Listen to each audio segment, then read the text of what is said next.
Look at direct object and indirect object. Let's start with direct object. So it is a noun or a pronoun.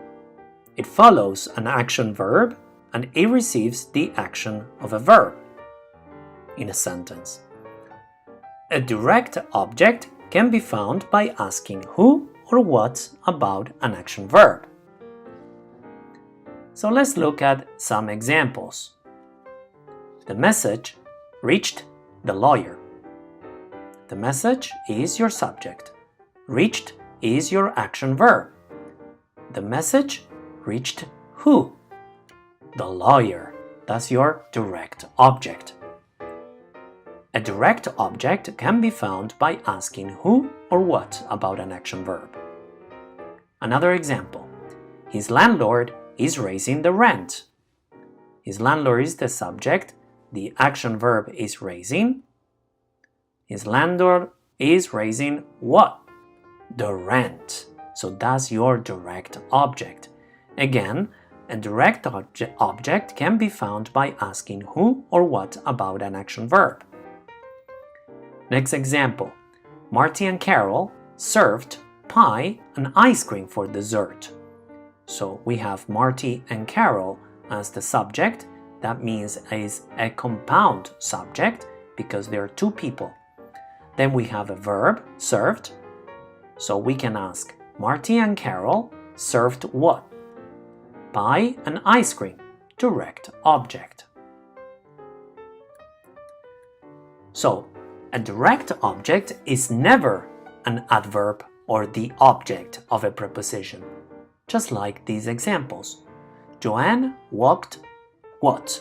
Her dog. That's your direct object. So, Joanne walked briskly. That is an adverb. So that's right. So briskly is an adverb. And Joanne walked to the store. That is a prepositional phrase. So let's do this exercise. Identify the direct object. Highlight or underline the direct object. Pause the video and then we'll look at the key. This is your key. They gave Harold what? A new car. Miss Jones offered the girls what? A cake.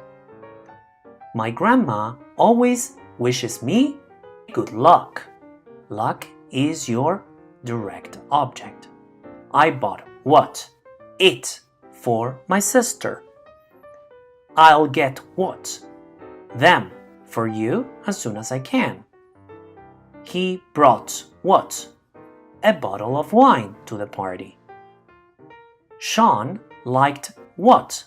My lesson on direct object. Great! So now that we have the direct object, let's look at the indirect object. That's right. So it is a pronoun or a noun, tells to who or to what or for who or for what the action of the verb is done. Andy brought a flower. Okay, so we know that flower is direct object. But if I said Andy brought me a flower, then me is your indirect object. It would be the same as saying Andy brought a flower to me. So to me would be your indirect object. And the flower, of course, direct object. Another example. Sarah showed the class her new glasses. So the glass is your indirect object. Glasses would be your direct object. So you would ask, Sarah showed her new glasses to who? To the class. The same with the second example. Jeff gave Caroline a chess set. Jeff gave a chess set to who? To Caroline. That's your indirect object. Now, If the verbs read and write are only followed by the indirect object, a preposition must be used, just like these examples. Please read to me. You can even say, read me the letter. So indirect object is me, direct object the letter. Or read the letter to me. And you can see there, to me is your indirect object. The letter is your direct object. Another example.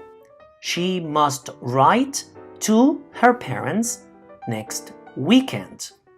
She must write her parents an email, for example. So her parents is always indirect object.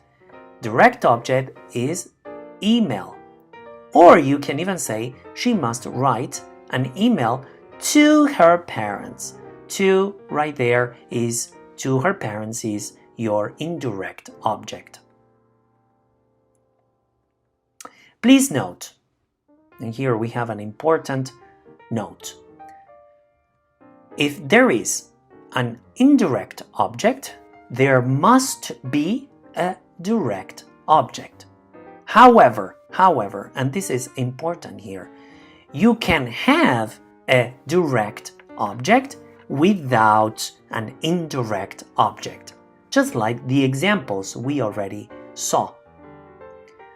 Now, another important fact, only action verbs have indirect objects and direct objects. Only action verbs. Linking verbs do not have indirect objects or direct objects.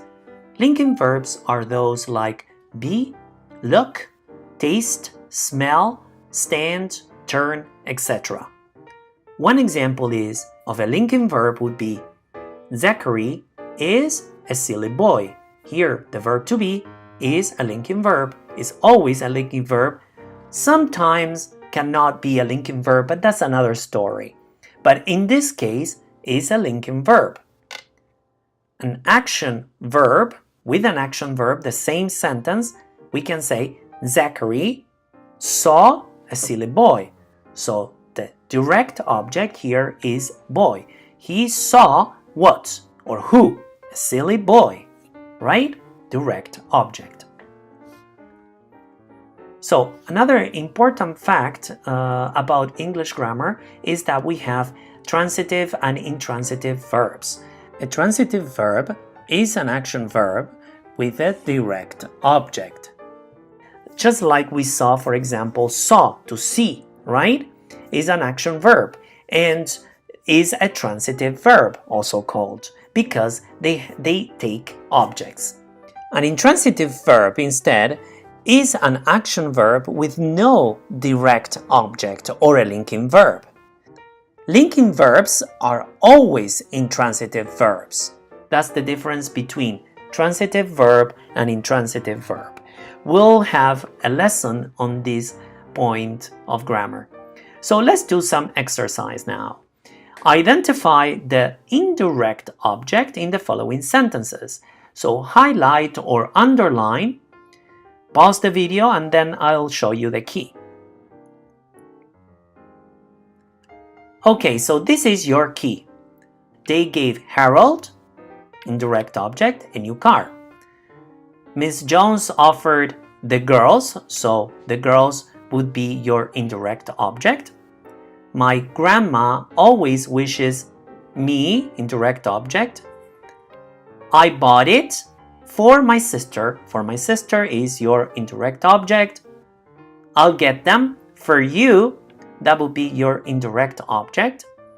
Number 6, he brought them. Okay, them is your indirect object. And then we have a direct object, a bottle of wine, like we did before for the party.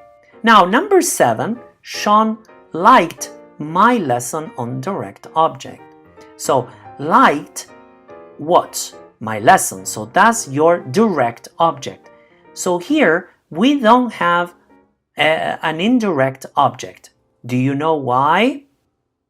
Well, I hope you know. So you can tell your teacher. If you don't, just write it under this video. I would like to know your answer for this number 7. Why don't we have an indirect object in this sentence? If you know the answer, post it under this video. Well, I hope you enjoyed the lesson.